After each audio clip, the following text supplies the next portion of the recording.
नाज़रीन अस्सलामु अलैकुम वरहमतुल्लाहि वबरकातुहू। आज हम आपको एक ऐसे शख्स से मिलाएंगे जो मच्छरदानियों के बहुत अच्छे कारीगर हैं। नई ज़िपें लगाते हैं। ये कहते हैं कि मैं रज़ाइयाँ भी सी लेता हूँ। इनकी आवाज़ बहुत अच्छी है, तो हम इनसे गुजारिश करेंगे कि हमें कुछ सुनाएं। जी भाई कदीर, क्या सुनाएंगे हमें? हिजर तेरा जी है पानी ही मंगे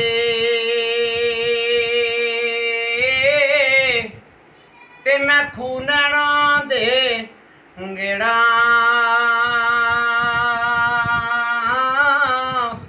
दिल करदा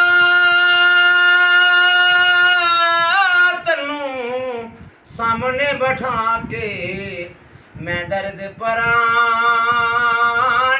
छेड़ा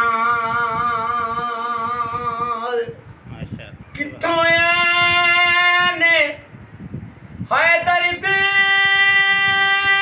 लेनी है वो दर्दा वाले यारा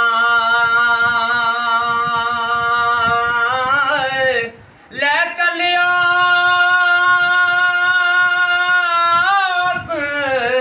मकाम दे अंदर ओ बन जा दलाल हमारा दर मुरछद दा हाय खाना कवा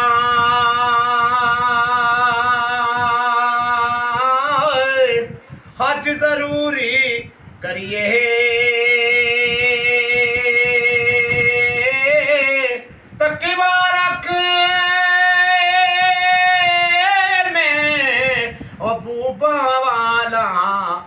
चल दवारा मलिए सदाना बागी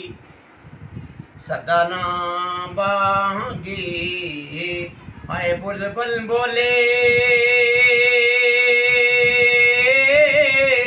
ते सदाना बाग बहारा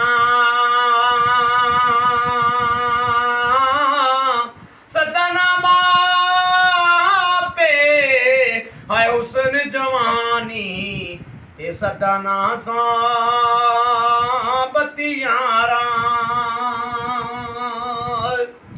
बुलबुल बाग चमन दे अंदर अलना पई सी बनांदी अजे नहीं चढ़े हो तोड़ मोहम्मद उठ गई कुरलांदी बाग बहारा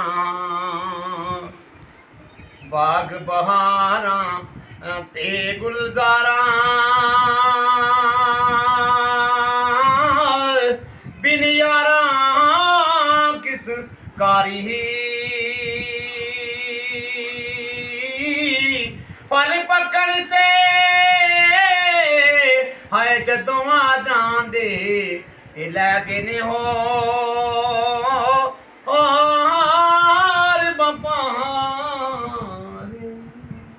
माशाअल्लाह जी, माशाअल्लाह, सुभान अल्लाह।